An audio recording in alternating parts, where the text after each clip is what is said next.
ஆண்டவா பிரசன்னமாகி ஜீவன் ஊதி உயிர்ப்பியும் ஆசை காட்டும் தாசர் மீது ஆசீர்வாதம் ஊற்றிடும் அருள் மாறி எங்கள் பேரில் வருஷிக்க பண்ணுவீர். ஆசையோடு நிற்கிறோமே, ஆசீர்வாதம் ஊற்றுவீர். இயேசு கிறிஸ்துவின் நாமத்தில் ஜெபம் கேளும் நல்ல பிதாவே, ஆமென். இந்த நாளிலும் கூட ஆண்டவருடைய வார்த்தைக்காக நான் காத்திருந்த பொழுது, தேவரீர் நீர் என்ன பேச விரும்புகிறீர்? உலகமெங்கிலும் ஆங்காங்கே ஆராதனைகள் மத்தியிலே ஒவ்வொரு ஞாயிற்றுக்கிழமைகளிலும் தேவன் தன்னுடைய வார்த்தையை தன்னுடைய பாத்திரங்களூடாக தொனிக்க பண்ணி கொண்டிருக்கிறார். ஆனாலும் திருச்சபைகள் மத்தியிலே கவனிங்கள், எந்த விதமான மறுமலர்ச்சியோ அல்லது ஒரு வெளிச்சமோ ஒரு வளர்ச்சியோ இல்லாமல் இருக்கிறது. ஏன் ஆண்டவர் என்று ஆதங்கத்திலே சின்னொரு வாஞ்சையிலே ஆண்டவரை நோக்கி நான் பிரார்த்தித்துக் கொண்டிருந்தேன். கடந்த நாட்களிலே சபைகள் செயல்பட வேண்டியபடி செயல்படாமல், சபையுடைய வீரிய தன்மை ஆண்டவரை எழுந்து பிரகாசிக்க முடியாமல் அது குறைவுபட்டு போகிறது. ஆனால் சபைக்கு வருகிற மக்கள் சொல்லுகிறார்கள், தாங்கள் இயேசுவைத்தான் பின்பற்றுகிறோம், ஆண்டவருடைய வார்த்தைக்கு நடுங்குகிறோம், ஆண்டவரைத்தான் முன்னிறுத்துகிறோம் என்று சொல்லி. அப்படி இருந்தும் சபை இன்னும் மங்கி எரிந்து கொண்டிருக்கிறது. திருச்சபை எரிய வேண்டியபடி எரிந்து கொழுந்து விட்டு பிரகாசித்து தேசங்களுக்கு கிராமங்களுக்கு ஆசீர்வாதமாய் இருக்க முடியவில்லையே. ஏன் ஆண்டவர் என்று சொன்ன பொழுது ஆண்டவர் தெளிவாக சில பகுதிகளை எனக்கு காண்பித்தார். கொஞ்சம் கவனிங்கள், நல்ல கவனித்துக் கொள்ளுங்கள். ஆண்டவருடைய வார்த்தையின் அடிப்படையில் இந்த காலை வேளையில் நான் பேச விரும்புகிறேன். அதற்கு ஆண்டவர் ஆவியானவர் நமக்கு விடை தந்திருக்கிறார். ஏன் ஆண்டவரே இவ்விதமான சூழ்நிலையிலே மக்கள் இயேசுவை பின்பற்றுகிறோம் என்று சொல்லி சிலுவை அண்டைக்கு வந்தவர்கள் பின்னோக்கி அல்லது சாட்சி இழந்து போய் கொண்டிருக்கிறார்கள்? இதற்கு என்ன காரணம் என்று கேட்ட பொழுது ஆண்டவரே சரித்திரத்தில் இருந்து சில காரியங்களை சொல்லி வந்தார். ஏனென்றால் சரித்திரத்தில், சபை சரித்திரத்தில், the church history கவனிங்கள், சபையுடைய சரித்திரத்திலும் கூட இவ்விதமாக நடந்திருக்கிறது. ஒரு கூட்ட மக்கள் தேவனுடைய திருச்சபைக்குள் அவர்கள் உலக பிரகாரமாக உலக முறைமையில் வாழ்ந்து கொண்டிருந்திருக்கிறார்கள். ஆகவே இது புதிதானது அல்ல, ஆதி சபையில் இருந்து ஆரம்பிக்கிறது. அல்லது நவீன காலம் என்று சொல்லப்படுகிற 21வது நூற்றாண்டில் இன்றைக்கும் இந்த பிரச்சனை திருச்சபைகளுக்குள் ஆங்காங்கே இருந்து கொண்டுதான் இருக்கிறது. இதை சபைக்கு பொறுப்பாயிருக்கிற தலைமை ஊழியனோ அல்லது மற்ற ஊழியர்களோ கண்டும் காணாமலும் விட்டுக் கொண்டிருக்கிறார்கள். இதை திருத்தினால், இதற்கு நாங்கள் புத்தி சொன்னால், இதற்கு நாங்கள் வசனத்தின்படி எச்சரித்தால் சபைக்கு மக்கள் வராமல் போய்விடுவார்கள், ஆட்கள் எண்ணிக்கை குறைந்துவிடும். ஆகவே என்ன செய்வது?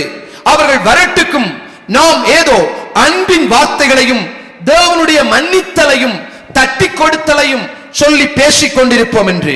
இது சரித்திர ரீதியாக நடந்து வருகிற காரியம். நான் புதிதானது ஒன்றை சொல்லவில்லை, கொஞ்சம் கவனிங்கள். ஆனால் இன்றைக்கு ஆண்டவர் தேவனுடைய பிள்ளைகள் இவ்விதமாய் செல்வதற்கு காரணம் என்ன?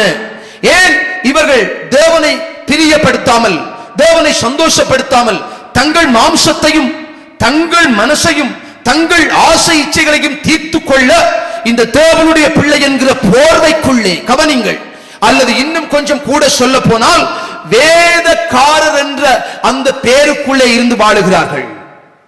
இது ஆபத்தான நிலை பிள்ளைகளே. கொஞ்சம் கவனிங்கள், எல்லாரும் கவனித்துக் கொள்ளுங்கள். ஆண்டவருடைய பிள்ளைகள் எவ்விதமான அடிக்கோள்களை மேற்கோள்களை எடுத்துக்கொள்ள வேண்டும் என்று சொல்லித்தர விரும்புகிறேன். அதிலே இருந்தால் நீங்கள் இந்த ஆபத்துகளுக்கு தப்புவித்துக் கொள்ளலாம். இப்படி நடப்பதற்கு முதலாவது காரணம் கவனிங்கள், முதலாவது காரணம் ஒரு கிறிஸ்தவ குடும்பம், ஒரு தேவனுடைய சபை முன்னேற முடியாமல் வளர முடியாமல் இருப்பதற்கு முதலாவது காரணம் ஆண்டவர் மீதான அன்பு தாழ்ச்சி. அந்த சிலுவை நாதர் மீதான அன்பு குறைவுதான் இதை அனைத்துக்கும் காரணமாக இருக்கிறது. நேசிக்க வேண்டியபடி நேசரை நேசிக்கவோ அல்லது எங்களுக்காக மரித்து உயிர்த்தெழுந்தவருக்காக வாழ வேண்டும் என்ற அந்த நேசம், அன்பு, பிணைப்பு உண்மையாகவே இல்லாததினாலே தான் இவை ஆரம்பிக்கிறது. கவனிங்கள், அடி வேறிலே. சாதாரணமாக மனிதனை எடுத்துக்கொண்டால் அவன் தான் ஒரு நேசத்தை கொள்கிற பொழுது அந்த நேசத்துக்காக தன்னுடைய உயிரை கொடுக்கவும் முந்திக் கொள்ளுவார்கள். இந்த உலகத்தில் அப்படி பல சந்தர்ப்பங்கள் நடந்திருக்கிறது. மக்கள் தங்கள் உயிரை மாய்த்திருக்கிறார்கள்.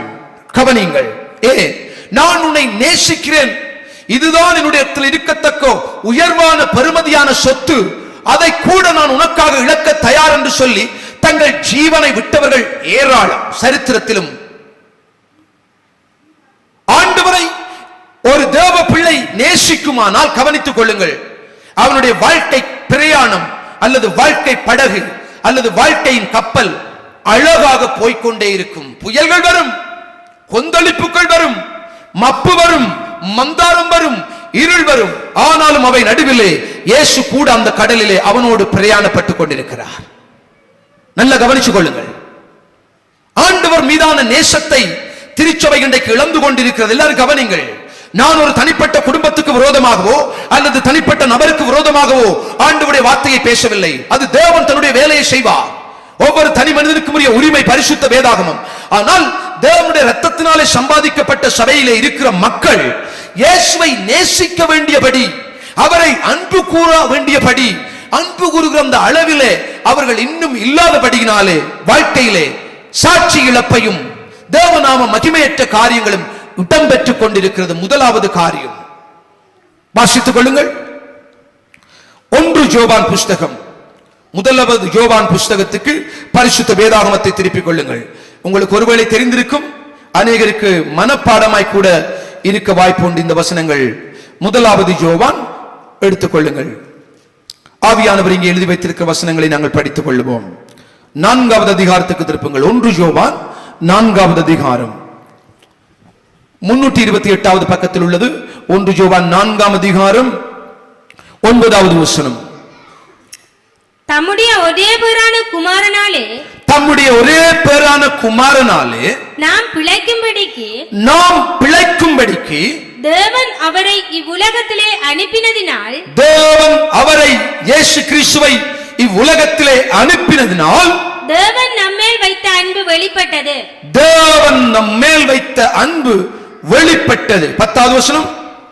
நாம் தேவனிடத்தில் அன்பு கூர்ந்ததினால் அல்ல, நாம் தேவனிடத்தில் அன்பு கூர்ந்ததினால் அல்ல, அவர் நம்மிடத்தில் அன்பு கூர்ந்து, அவர் நம்மிடத்தில் அன்பு கூர்ந்து நம்முடைய பாவங்களை நிவர்த்தி செய்கிற, நம்முடைய பாவங்களை நிவர்த்தி செய்கிற கிருபாதார பலியாக, கிருபாதார பலியாக தம்முடைய குமாரனை அனுப்பினதினாலே, தம்முடைய குமாரனை அனுப்பினதினாலே அன்பு உண்டாயிருக்கிறது. கவனியுங்கள், அன்பு உண்டாயிருக்கிறது. அன்பினுடைய சரியான வெளிப்பாட்டை ஒரு தேவ பிள்ளை பெற்றுக்கொள்ள வேண்டுமானால் யோவான் 3ஆம் அதிகாரம் 16வது வசனம். இங்கே ஒரு கரத்தை வைத்துக் கொள்ளுங்கள். யோவான் 3ஆம் அதிகாரம் 16வது வசனத்துக்கு சத்திய வேதத்தை திருப்பிக் கொள்ளுங்கள். இதை அநேகருக்கு தெரிந்த வசனம், வாசித்துக் கொள்ளலாம். உலகமெங்கிலும் பிரசித்தமாயிருக்கிற ஒரு வேத பகுதியாயிருக்கிறது. வாசிக்கலாம். யோவான் 3:16. அவர் தம்முடைய ஜீவனை நமக்காக கொடுத்ததினாலே. யோவான் 3:16. தேவன் தம்முடைய ஒரே பேரான குமாரனை விசுவாசிக்கிறவன் எவனோ அவன் கெட்டு போகாமல் நித்திய ஜீவனை அடையும்படிக்கு. வாசிங்கள். தேவன் தம்முடைய ஒரே பேரான குமாரனை, தேவன் தம்முடைய ஒரே பேரான குமாரனை விசுவாசிக்கிறவன் எவனோ அவன் கெட்டு போகாமல் நித்திய ஜீவனை அடையும்படிக்கு, அவன் கெட்டு போகாமல் நித்திய ஜீவனை அடையும்படிக்கு அவரை தந்தருளி இவ்வளவாய் உலகத்தில் அன்பு கூர்ந்தார். இவ்வளவாய் உலகத்தில் அன்பு கூர்ந்தார். எண்ணும் நன்மை ஏதும் எண்ணிலே இல்லையே, எண்ணும் நன்மை ஏதும் எண்ணிலே இல்லையே, பின்ன என் நேசித்தி என்ன என் பொன்னாதா கல்வாரி, கல்வாரி, கல்மனம் ஒரு கீடும் கல்வாரியே, என் கல்மனம் ஒரு கீடும் கல்வாரியே. எத்தனை பேருக்கு இந்த பாட்டு தெரியும்? தெரிஞ்சவங்க மட்டும் வலது கரத்தை உயர்த்தி, இன்னும் நன்மை ஏதும் என்னிலே இல்லையே, இன்னும் நன்மை ஏதும் என்னிலே இல்லையே, பின்ன என் நேசித்தி என்ன என் பொன்னாதா கல்வாரி கல்வாரி. கல்மனம் ஒரு கீடும் கல்வாரியே, என் கல்மனம் ஒரு கீடும் கல்வாரியே. பாவி தோரோகி சண்டாளன் நானாயினும், பாவி தோரோகி சண்டாளன் நானாயினும், பாதகம் போக்கி பரிவோடன் ரட்சித்த கல்வாரி கல்வாரி. கல்மனம் ஒரு கீடும் கல்வாரியே, என் கல்மனம் ஒரு கீடும் கல்வாரியே. அந்த கல்வாரி அன்பை சபை பிள்ளைகள் பார்க்காததினாலே தான் அவர்கள் தேவனற்று போய்க் கொண்டிருக்கிறார்கள். சிலுவையின் அன்பை நீ கண்டு கொண்டாயானால், சிலுவையில் உனக்காக அவர் தொங்கி பலியானதையும் உன்னை அவர் சேர்த்துக் கொள்ளப்பட்ட வேதனைகளையும் நீ கொஞ்சம் தியானிப்பாயானால், பின்வாங்கி போவதற்கு உனக்கு எல்லளவும் சந்தர்ப்பம் கிடைக்காது. கொஞ்சம் கவனிங்கள். ஆண்டவருடைய அன்பை பார்த்துக் கொள்ளுங்கள். தேவ பிள்ளைகளை, இந்த காலையில் நான் உங்களுக்கு சொல்லுகிற புத்தி என்னவெனில், ஆண்டவருடைய வார்த்தையின்படி தேவனங்களை அன்பு கூர்ந்து தன்னுடைய குமாரனை அனுப்பி அன்பை வெளிப்படுத்தி இருக்கிறார். அது சத்திய வேதத்தின் போதனை. ஆனால் நீங்கள் உங்களுடைய அன்பை எப்படி காண்பித்து நிரூபிக்க போகிறீர்கள்? கொஞ்சம் கவனிங்கள். எதன் மூலம் உங்களுடைய அன்பை காண்பிக்க போகிறீர்கள்? ஆண்டவருக்கு ஒரு பொருளை வாங்கி தருவதன் மூலமோ, ஆண்டவருக்கு சில பணத்தை தருவதன் மூலமோ, அல்லது உங்களால் முடிந்த உதவிகளை, சரீர உதவியை ஆண்டவருக்கு செய்வதன் மூலமோ, அவைகள் நல்லது, தேவை. ஆனால் அதனாலே அந்த அன்பு பூர்ணமாகி விடாது. கவனித்துக் கொள்ளுங்கள். ஆண்டவரோடு நேசம் இல்லாத எத்தனையோ பிள்ளைகள் ஆண்டவருக்காக தங்களுடைய வருமானத்தில் கொடுத்துக் கொண்டிருக்கிறார்கள், அல்லது தங்களுடைய காரியங்களை சபையை அலங்கரித்துக் கொண்டிருக்கிறார்கள். உலகமெங்கிலும் சொல்லுகிறேன், சபையில நல்ல நல்ல காரியங்களை வாங்கி போடுகிறார்கள். சபையில என்ன தேவை என்று கேட்கிறார்கள், என்ன வேலை செய்ய வேண்டும் என்று கேட்கிறார்கள். ஆனால் ஆண்டவரோடு நேசம் இல்லாமல் செய்கிற ஒரு பெரிய கூட்டம், பெரிய ஆபத்து சபைக்கு வந்து கொண்டிருக்கிறது. நீங்கள் அன்பிலே, சிலுவையின் அன்பிலே இணைக்கப்பட்டுத்தான் ஆண்டவருக்காக ஒரு சிறிய வேலையை செய்ய ஆண்டவர் விரும்புகிறார். தவறான போதனையை செய்து தேவனுடைய திருச்சபையை பாழாக்கி கொண்டு விரும்பவில்லை. நான் சத்தியத்தை உங்களுக்கு போதிக்கிறேன். இயேசுவோடு ஒரு ஜெபத்திலும், ஒரு தரித்திருந்து ஒரு பரிசுத்தத்திலும் நீங்கள் ஜீவிக்கிற பொழுது தேவன் உங்களாலே செய்யப்படுகிற கிரியைகளை அங்கீகரித்துக் கொள்ளுவார். ஆதியில் கொண்டிருந்த அன்பை விட்டாய் என்று உன் பேரில் எனக்கு குறை உண்டு என்று சொல்லி ஆண்டவர் எபேசு சபையை பார்த்து சொல்லுகிறார். வாசியுங்கள் 2வது அதிகாரம், வெளிப்படுத்தின விசேஷம். கொஞ்சம் திருப்பிக் கொள்ளுங்கள் வேத வசனங்களே. ஆண்டவர் என்ன சொல்ல வருகிறார்? ஆண்டவர் சபைக்கு சொல்லுகிற காரியம் என்ன? 2ஆம் அதிகாரம் 4வது வசனத்தை படியுங்கள். வெளிப்படுத்தின விசேஷம் 2ஆம் அதிகாரம் 4வது வசனம். ஆனாலும் நீ ஆதியில் கொண்டிருந்த அன்பை விட்டாய் என்று, நீ ஆதியில் கொண்டிருந்த அன்பை விட்டாய் என்று உன் பேரில் எனக்கு குறை உண்டு. ஆண்டவருக்கே குறையா? கவனிங்க. சபை, எபேசு சபை, ஆண்டவர் முதலாவதாக நிரூபிக்கிற சபை, நிறுத்தி காண்பிக்கிற சபை என்ன குறையை சொல்லுகிறார்? அதோட நல்ல காரியங்களை பாருங்க. வாசிங்க 2வது வசனம். உன் கிரியைகளையும் உன் பிரயாசத்தையும் உன் பொறுமையையும், இந்த சபை பொறுமை உள்ள சபை, நீ பொல்லாதவர்களை சகிக்க கூடாமல் இருக்கிறதையும், பொல்லாதவர்களை சகிக்காது, சகிக்கவே முடியாத சபை, சகிக்காது. அப்போஸ்தலர் அல்லாதவர்கள் தங்களை அப்போஸ்தலர் என்று சொல்லுகிறதை நீ சோதித்து, இப்ப எல்லாரும் தங்களை அப்போஸ்தலர் என்று போட்டுட்டாங்க. கவனிங்க. தங்களை அப்போஸ்தலர், அப்போஸ்தலர் என்றால் வேதாகமத்தின்படி அதனுடைய அர்த்தம் அனுப்பப்பட்டவன். இப்ப எல்லாரும் அந்த பேரை போட்டு சபைக்குள்ள நுழைய பார்க்கிறாங்க. நான் ஒரு அப்போஸ்தலர். சபைகளை ஸ்தாபித்து ஊழியர்களிடத்தில் கொடுத்து விட்டு கடந்து செல்லுகிறவன் தான் அப்போஸ்தல ஊழியம் இன்றைக்கு அநேக சுவிசேஷகர்கள் தங்களுக்கு சபைகளை ஏற்படுத்திக் கொள்ளுகிறார்கள். அழைப்பு சுவிசேஷ அழைப்பு என்று சொல்லுகிறார்கள். தேவன் என்னை சுவிசேஷகனாய் அழைத்திருக்கிறார். ஆனால் இப்ப சபையை போட வலிக்கிட்டாங்க. கவனிங்க, காசு இல்லை.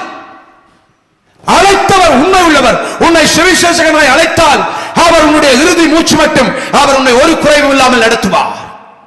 நல்ல கவனிங்க, ஆண்டவர் தந்த அழைப்பை தேவ பிள்ளைகளாகிய நீங்களும் புரிந்து கொள்ள வேண்டும். தேவ பிள்ளைகளாகிய உங்களை அவர் என்னத்துக்கு அழைக்கிறாரோ அந்த அழைப்பில் நீங்க உறுதியா இருந்து கொள்ளுங்க. ஒரு நாளைக்கு சுவிசேஷகர், ஒரு நாளைக்கு போதகர், ஒரு நாளைக்கு தீர்க்கதரிசி, ஒரு நாளைக்கு மேய்ப்பர், இரண்டாம் மிலிட்டரி, எல்லாம் எல்லாம் சகலகலா வல்லுனர். ஸ்தோத்திரம். அப்படி இருந்தால் நன்றி, ஆண்டவர் உங்களை ஆசீர்வதிப்பார். உங்களுடைய அழைப்புகளை காலத்துக்கு காலம், நேரத்துக்கு நேரம் மாற்ற வேண்டாம். கவனித்துக் கொள்ளுங்கள் பிள்ளைகளே, நல்ல கவனிங்க. இன்றைக்கு அநேகர் ஆண்டு விட்ட நாமத்தினால பணத்தை சம்பாதிக்கிறதே குறியா வச்சிருக்கிறாங்க. அதுதான் குறி, வேற ஒன்றிலும் குறி இல்லை. என்னதான் சுத்தி சுத்தி பார்த்தாலும் கடைசியா காசுல தான் முடியுது. ஆதியில் கொண்ட அன்பு என்ன, ஊழியம் ஆரம்பிக்க நல்லா இருந்தது. என்ன இல்லாட்டிக்கும், சாப்பாடு இல்லாட்டிக்கும், உடுப்பு இல்லாட்டிக்கும், ஒரு கற்றம் இல்லாட்டிக்கும் ஆண்டவருக்காக வந்தவங்க கொஞ்சம் வசதி வாய்ப்பு வந்த உடனே பிள்ளை குட்டிகளுக்கு சொத்து. நல்லா கவனிச்சு கொள்ளுங்க. ஆதி கொண்ட அன்பங்க ஊழியத்தை கர்த்தர் பிள்ளைகளுக்கு கொடுக்க சொல்றாரா? ஸ்தோத்திரம். வேதம் அங்கீகரிக்கிறதா? நல்லது. ஆனா காசு யார்கிட்ட பொறுப்பு? ஊழியத்தை நீங்க பிள்ளைகிட்ட கொடுங்க, அவங்களுக்கு கதிரை போட்டு இருத்துங்க, கவனிங்க. ஆனா சுயம் தங்களுடைய ராஜ்யத்தை கட்டுகிறார்கள். உண்மை ஊழியத்தை அளவுபடுத்திக் கொள்ளுங்கள். அளவுகோலை வேதத்தின்படி பாருங்கள். 5 பேரை நியமிங்க அல்லது 3 பேரை நியமிங்க. உங்க உறவு சாராத, உங்க ரத்தம் சாராத நியமிச்சு அவங்கள்ட்ட காசை கொடுங்க. நீங்க உங்க பிள்ளையின் பிள்ளையின் பிள்ளையின் பிள்ளையின் பிள்ளைக்கு பிள்ளைக்கு ஊழியத்தை கொடுங்க. ஆண்டவர்ட்ட பேர்ல ஆதியில கொண்ட அன்பங்க. இங்க கவனிச்சு கொள்ளுங்க. உங்களுக்கு நான் ஒரு சத்தியத்தை பேசி சொல்ல விரும்புகிறேன். ஆரம்பத்தில் நல்ல மாதிரி ஜெபிச்சீங்க. இயேசுவை ஏற்றுக்கொண்ட நாள்ல நல்லா முழங்கால் படிட்டு ஜெபிச்சீங்க. நல்ல நெட்ட அப்படியே முக்காட்டை போட்டு ஜெபிச்சீங்க. ஸ்தோத்திரம் பண்ணி ஜெபிச்சீங்க. எப்ப பார்த்தாலும் கண்கள் புறா கண்கள் போல கலங்கினபடி அப்படியே அழகா ஜெபத்துல தரிச்சிடுங்க. நாட்கள் செல்ல செல்ல செல்ல செல்ல இன்றைக்கு எப்படி இருக்கிறது? அறையில யாராவது தட்டினா கூட உங்களுக்கு அந்தரமா இருக்கும். தட்டாதீங்க, டிஸ்டர்ப் பண்ணாதீங்க. நான் ஜெபிக்கிறேன், நான் பைபிள் படிக்கிறேன், என்ன அலுவல் அப்படி என்று ஆகுமா கேட்டீங்க. இப்ப ஒரு விதமான உணர்வும் இல்லை. ஆண்டவர் கேட்கிறார், சபையே, என்னுடைய மகனே, என்னுடைய மகளே, ஆதியில் கொண்ட அன்பு எங்க? நீங்க கொஞ்சம் தட்டி பாருங்க. இந்த காலையில அன்பு குறைவினால தானே எல்லா வாழ்க்கையில பிரச்சனை வந்து கொண்டிருக்கிறது. அன்பு உலக அன்பை சொல்ல இல்ல, லௌகிக அன்பை சொல்ல இல்ல, மாம்சத்தின் அன்பை சொல்ல இல்ல, காம அன்பை சொல்ல இல்ல, இச்சை அன்பை சொல்ல இல்லை, சிலுவை அன்பு. இயேசுவில் உனக்கு அன்பு இருந்தால் உன்னுடைய கிறிஸ்தவ வாழ்க்கை உறுதிப்பட்டு உறுதிப்பட்டு உறுதிப்பட்டு கொண்டே இருக்கும். இது முதலாவது அன்பு தாழ்ச்சி. ஆண்டவருடைய அன்பு உன்னுடைய வாழ்க்கையிலே அதிகம் ஊற்றப்படுகிற பொழுது நீயும் ஆண்டவரை நேசித்து அவருக்காக உன் வாழ்க்கையை ஒப்பு கொடுக்க வேண்டும். இன்றைக்கெல்லாம் சபைகள்ல கவனிங்க, ஊழியம் செய்யறதுக்கு பிள்ளைகள் எழும்புறதே இல்லை. தாங்க உண்டு, தங்க வேலை உண்டு, தங்க படிப்பு உண்டு திரிகிறாங்க. ஆனா ஆதியில மிஷனரிகள் இப்படி நினைச்சிருந்தா தங்க சொகுசான வாழ்க்கைகளை, ஆனந்தமான வாழ்க்கைகளை விட்டு எத்தனையோ மைல்களுக்கு பாய்மர கப்பல்களிலே, ஐயோ இலங்கைக்கு இயேசு இல்லையாம், இலங்கையிலே கொசுக்கடியாம், அங்கே சரியான உணவில்லை, உடையில்லை, மக்களுடைய பழக்க வழக்கங்கள் கீழ்நிலையில இருக்கிறது, கல்வி இல்லை, மருத்துவம் இல்லை என்று அவர்கள் வசதியாக இருந்திருக்கலாம். தங்களுடைய சுகங்களையும் தங்களுடைய சொற்கமான வாழ்க்கைகளையும் உதறி தள்ளிவிட்டு இந்த தேசத்துக்கு வந்து இரட்சகராகிய இயேசுவை கூறி அறிவித்து மனிதனை மனிதனாக மாற்றினார்கள். கவனிங்கள், ஏன்? அந்த அன்பின் நிமித்தமே. வில்லியம் ஓல்ட் என்று சொல்லப்படுகிற, கவனிங்கள், ஒரு வாலிபன், அவன் தன்னுடைய வாலிபத்தை தன்னுடைய நாட்டிலே கழித்திருக்க முடியும். ஆனால் இலங்கை குறித்து, இலங்கையின் தேவையை குறித்து அவன் வாழ்ந்தது இங்கிலாந்து தேசத்திலே பேசின பொழுது அவன் அங்கே இருந்த மிஷனரி குழுவிடத்தில் போய் சொன்னான், நான் இலங்கைக்கு போக போகிறேன், கொஞ்சம் கவனித்துக் கொள்ளுங்கள், என்னை இலங்கைக்கு அனுப்பிவிடுங்கள். அவர்கள் சொன்னார்கள், இலங்கைக்கு நாங்கள் போக போகிறோம், ஆனால் நீ வாலிபனாயிருக்கிறாயே, எப்படி போவது, எப்படி போவது? அப்படியானால் நீ திருமணம் முடித்துக் கொள்ள வேண்டும். கொஞ்சம் கவனமாய் கேட்டுக்கொள்ளுங்கள். நீ திருமணம் முடித்தால் உமக்கு ஒரு துணை உண்டாயிருக்கும். ஆகவே கணவனும் மனைவியுமாக நீங்கள் போய் ஆண்டவருடைய அன்பை சொல்லி ஜனங்களுக்கு சத்தியத்தை போதித்து ஆத்தும ஆதாயத்தை செய்து கொள்ளலாம் என்று அவன் அந்த நாட்களிலே ஜெபம் பண்ணி தேவனிடத்திலே மன்றாடி தனக்கு ஏற்ற ஒரு துணையை தெரிந்து கொண்டு திருமணமானான். கவனிங்கள், எல்லாரும் கவனிச்சுக் கொள்ளுங்கள். நான் கதை சொல்றேன் இல்ல, கதை சொல்லவும் வர இல்ல, சரித்திரத்திலே நடந்ததை சொல்லுகிறேன். தேவ அன்பினாலே நிரப்பப்பட்ட மக்கள் இந்த தேசத்திலே கால் பதித்திருக்கிறார்கள், ஸ்ரீலங்காவிலே. அப்படிப்பட்ட வில்லியம் ஆல்ட் திருமணமாகி 5வது நாளிலே அந்த மிஷனரி கூட்டத்தின் தலைவர் சொன்னார், கவனிங்கள், நாங்கள் கப்பல் புறப்பட ஆயத்தமாயிருக்கிறது. ஆகவே ஆல்ட் தன்னுடைய மனைவியை பார்த்து சொன்னார், நாங்கள் போவோமா? ஓகே. கரம் பிடிக்கிற பொழுதே நான் சொன்னேன் அல்லவா, நான் ஆண்டவருடைய பணிக்கென்று தான் உம்மை பூணிக்கிறேன், நாங்கள் 2 பேரும் இணைந்து தேவராட்சியத்தை கட்டுவோம் என்று சொல்லி அவர்கள் திருமணமாகி 5வது நாளிலே, கவனிங்கள், தேன் நிலவுக்கு கூட போகவில்லை. சுத்த சுவிசேஷத்தை இருண்ட இலங்கையில் பிரசங்கிப்பதற்கு பல 100 ஆண்டுகளுக்கு முன்பதாக தேவ அன்பினாலே நிரப்பப்பட்ட மனிதர்கள் வந்து கால் பதித்தார்கள். வில்லியம் ஆல்ட் தன்னுடைய மிஷனரி தலைவருக்கு சொன்னார், நாங்கள் ஆயத்தம் ஐயா. கப்பல் ஏறினார்கள். பல மாதங்களுக்கு அப்பாலே கப்பல் இலங்கையை வந்தடைந்தது. ஆனால் வருகிற வழியில், கவனிங்கள், கடலில் ஏற்பட்ட சீற்றத்தினாலும் அநேக உபத்திரவங்கள் நிமித்தமும் காய்ச்சல் உண்டாகிவிட்டது. வில்லியம் ஆல்ட்டின் மனைவிக்கு சரீரத்தில் சுகம் இழந்தவளாக தன்னுடைய கணவனை, புதிதாக திருமணமானவர்கள், வாழ்க்கையிலே புதிய திருமணத்துக்குள்ளே பிரவேசித்தவர்கள், வாழ்க்கையை இன்னும் சரியா கூட அனுபவிக்கவில்லை. அவள் சில ஆண்டவரை புகழ்கிற பாடல்களை பாடச் சொல்லி கேட்டால் தன்னுடைய கணவனை. கவனிங்கள், அவளுக்கு ஆனந்தமாய் பாடினார்கள். சரீரம் பல மாதங்கள் பிரயாணமானபடினாலே, அந்த நாட்களிலே மருத்துவ வசதிகள் குறைவானபடினாலும் காய்ச்சல் அதிகரிக்க அதிகரிக்க அவளுடைய தோற்றம் மெலிய மெலிய கப்பலிலே மரித்து விட்டாள். வில்லியம் ஆல்ட், நீங்கள் என்ன செய்ய போகிறீர்கள்? அவர் சொன்னார், இந்த இயேசுவுக்காக, என்னை ரட்சித்து எனக்காக தன்னுடைய உயிரை கொடுத்த இயேசுவுக்காக நான் இலங்கைக்கு போக வேண்டும். ஆகவே மனைவி இப்பொழுது மூச்சித்தவளாக படுக்கையோடு படுக்கையாக ஒட்டிவிட்டாள். அவளிடத்தில் எந்த விதமான சுவாசத்தையும் காணாத பொழுது அவள் மரித்தாள் என்று நிச்சயித்து அவளை கடலிலே, சமுத்திரத்திலே அடக்கம் செய்தார்கள். இலங்கைக்கு சுவிசேஷம் வந்தது. பிள்ளைகளே, இன்னைக்கு இதெல்லாம் அறியாததுனாலதான் அநேகர் எழும்பி கோமாளித்தனமாக ஆட்டமாடுறாங்க. கோமணத்தோட வாழ்ந்தவங்க, மனித பழக்க வழக்கம் இல்லாதவங்க, பெண்கள் மேல் சட்டை போட முடியாது, கீழே தான் கட்ட வேணும், மேல மார்பங்களை மறைக்கலாம இருந்த இந்த கீழ தேசங்களிலே சுத்த சுவிசேஷம் வந்து தோல் துண்டு போராட்டம் என்று, கவனிங்கள், தேவனுடைய பிள்ளைகள் போராட்டத்தை ஏற்படுத்தி பெண்களுடைய மேல் நிலை மறைக்கப்பட வேண்டும் என்று போராடி வெற்றி கண்டவர்களாக இருக்கிறார்கள். இன்றைக்கு பெண்களே, நீங்கள் இப்படி வஸ்திரம் தரித்திருப்பதற்கு காரணம், அன்றைக்கு தேவனுடைய அன்பினால் நிரப்பப்பட்ட மிஷனரிகள், அர்ப்பணியாளர்கள் தங்களுடைய வாழ்க்கையை துச்சமாய் மதித்து என்னவானாலும் இயேசுவுக்காக வென்று அவர்கள் இருந்தார்கள். இந்திய தேசத்திலே கவனிங்கள், ஒரு ஆண் மரித்து விட்டால் உயிரோடு உயிராக அவனுடைய மனைவியை இழுத்து கொண்டு வந்து எரிகிற அந்த பிணக்கட்டைக்கு மேலாக, அந்த எரிகிற பிணத்தின் மேலே அவளை போட்டுவிட வேண்டும். இது மூட நம்பிக்கை. இவள் இருந்துவிடக் கூடாது. அவன் மரித்தால் அவளும் உடன்கட்டை ஏற வேண்டும் என்று. ஆனால் வில்லியம் கேரி என்று சொல்லப்படுகிற தேவனுடைய மனிதன் இதை பார்க்கிறார். ஐயோ, மனிதர்களுடைய நிலை இப்படி ஆகிவிட்டதே, ஏன் அவள் வாழக்கூடாதா என்று சொல்லி இந்தியாவிலே ஏற்பட்ட இந்த உடன்கட்டை ஏறுகிற பணியை முற்றிலுமாய் முடிவுக்கு அரசாங்க சட்டத்தோடு கொண்டு வந்தவர் வில்லியம் கேரி என்ற தேவனுடைய மனிதன். ஆமென். இத்தனைக்கும் இங்கிலாந்து தேசத்திலே ஒரு செருப்பை தைக்கிற மனிதன். பிள்ளைகளே, நான் இப்படியே வரிசையாக அடுக்கிக் கொண்டு போவேன். இலங்கைக்கு வந்த கப்பலிலே வில்லியம் ஆல்ட், எல்லாரும் 2 பேராக போனார்கள். வில்லியம் ஆல்ட்டிற்கு சோடி கிடைக்கவில்லை. எல்லாம் வடக்குக்கு 2 பேர், மேற்குக்கு 2 பேர், தெற்குக்கு 2 பேர் போனாங்க. ஆனா வில்லியம் ஆல்ட் கிழக்குக்கு, மட்டக்களப்புக்கு, மெட்ரிக்கலுக்கு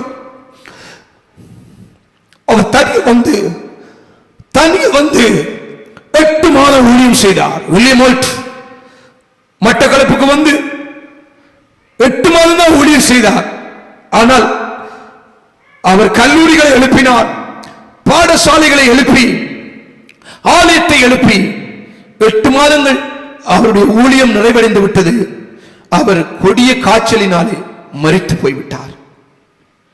இன்றைக்கு நீங்கள் மட்டக்களப்புக்கு போனால் அங்கே வில்லியம் ஒயிட்டுடைய உருவ சிலையை பார்க்கலாம், பெரிய தேவாலயங்களை பார்க்கலாம், பெரிய பெரிய கல்லூரிகளை பார்க்கலாம். காரணம், ஆண்டவர் என்னை நேசித்தது மட்டுமல்ல, நான் ஆண்டவரை நேசித்து அவருக்காக ஏதாவது ஒன்றை செய்ய வேண்டும் என்ற தீர்மானத்தோடு வில்லியம் ஒயிட் அவருடைய சடலம் அல்லது அவருடைய உடல் மட்டக்களப்பிலே அடக்கம் செய்யப்பட்டது. பிள்ளைகளே, சரித்திரத்திலே நாங்கள் வாழ்கிற இந்த கிராமத்திலே கூட அநேக தேவ பிள்ளைகள் எழும்பி ஆண்டவரை அறியாத இடங்களுக்கு போக வேண்டும். அதற்கு சபையின் மக்கள், சபையின் திருச்சபை குடும்பங்கள், ஆண்டவரை உண்மையாக நேசிக்கிற குடும்பங்கள் எழும்ப வேண்டும். வாழ்க்கையிலே தேவனை உண்மையாக நேசிக்கிறவர்கள் பாவத்தை முற்றிலுமாக வெறுப்பார்கள். தேவனை முழுமனதோடு முழுபலத்தோடு நேசிக்கிறவர்கள் பாவத்தை முற்றிலுமாய் வெறுத்து அதிலே ஜெயம் எடுத்துக் கொள்ளுவார்கள். ஆகவே சபையுடைய வீழ்ச்சிக்கு காரணம், சபை மங்கி எறிவதற்கு காரணம், சபை பிரகாசிக்க முடியாமல் இருக்கிறதுக்கு காரணம், திருச்சபையை இன்றைக்கு ஆண்டவரோடு உண்மையான நேசம் இல்லாத ஒரு மக்கள் கூட்டம் சபைக்குள்ளே கலப்படமாக தந்திரமாக பெருகிக் கொண்டிருக்கிறது. இந்த ஆபத்தை நாங்கள் நிறுத்த வேண்டுமானால் எல்லா தேவ பிள்ளைகளும் ஜெபிக்க வேண்டும்.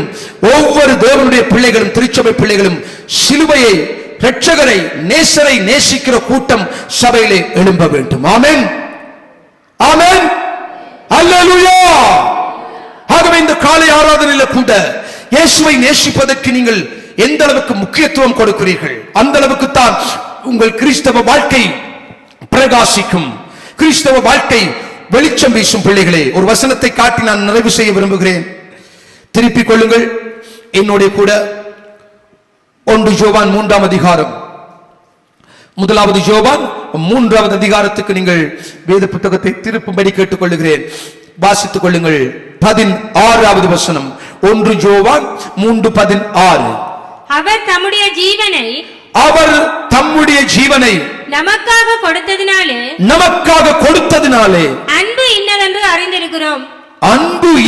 அறிந்திருக்கிறோம். நாமும் சகோதரருக்காக ஜீவனை கொடுக்க கடனாளிகளாய் இருக்கிறோம். நாமும் சகோதரருக்காக ஜீவனை கொடுக்க கடனாளிகளாய் இருக்கிறோம். ஆமென். தேவ பிள்ளைகளே, எங்களுடைய சொந்தங்கள் ரட்சிக்கப்படவில்லை, எங்களுடைய கிராமம் ரட்சிக்கப்படவில்லை, எங்களுடைய உறவுகள் இன்னும் சிலுவை அண்டை வரவில்லை. அவர்களுடைய ரட்சிப்புக்காக நாங்கள் பிரயாசப்பட்டுக் கொள்ள வேண்டும். நாங்கள் அறியாமல் இருந்த காலங்களிலே இயேசுவை கவனிங்கள். தெரியாம இருந்த காலத்துல எங்களுடைய விருப்பத்தின்படி வாழ்ந்தோம். ஆனால் இயேசுவை அறிந்து தெரிந்த பொழுது அவருடைய விருப்பப்படி எங்கள் வாழ்க்கையை மாற்றிவிட்டோம். அதுக்காகத்தான் பக்தர்கள், பரிசுத்தவான்கள் பாடியிருக்கிறார்கள், தேவ சித்தம் நிறைவேற என்னையும் ஒப்படைக்கீரே, தேவ சத்தம் என் உள்ளம் பலமாக தோணிக்குதே, தேவ சித்தம் நிறைவேற என்னையும் ஒப்படைக்கீரே, தேவ சத்தம் என் உள்ளம் பலமாக தோணிக்குதே. எத்தனை பேர் சொல்ல போகிறீர்கள், ஆண்டவரை நான் நேசிக்கிற அந்த அன்பு இன்னும் அதிகரிக்க வேண்டும், எனக்கு விளங்கிவிட்டது, ஆதியில் கொண்டிருந்த அன்பிலே நான் வளர வேண்டும், இன்னும் என்னுடைய அன்பு தேவன் மீதான அந்த பாச பிணைப்பு, அந்த நேசம், அந்த சிநேகம் என் வாழ்க்கையிலே தாழ்வுபட்டு போறதுனாலே, குறைவுபட்டு போறதுனாலே தான் அநேக பிரச்சனைகள் உண்டாகிறது. இந்த நாளிலிருந்து சபை எழும்பி பிரகாசிப்பதற்கும் திருச்சபை மேலோங்கி வளர்வதற்கு ஒவ்வொரு தனிப்பட்ட பிள்ளைகளும், ஒவ்வொரு குடும்பமும் ஆண்டவரோடு அந்த நேசத்திலே அதிகரிக்க வேண்டும் என்று ஆண்டவர் விரும்புகிறார். எல்லாரும் கண்களை மூடலாமா? இருக்கிற இடத்துல கண்ணு மூடி இந்த காலையிலே ஆண்டவரை பார்த்து சொல்லுங்கள், ஆண்டவரே, உன் மீதுள்ள அந்த நேசத்தை என் வாழ்க்கையிலே அநேக சந்தர்ப்பங்கள் குறைத்து விட்டது. ஆண்டவரே, சரியாக நான் தீர்மானங்களை எடுக்காததினாலே அது குறைந்து விட்டது. ஆண்டவரே, உலகத்துக்கு இடமளித்ததினாலே குறைந்து விட்டது. என்னுடைய விருப்பத்தை செய்ய முற்பட்டதினாலே குறைந்து விட்டது. உமக்கு பிரியமில்லாத காரியத்தில் ஈடுபட்டதினாலே அந்த அன்பு குறைந்து விட்டது.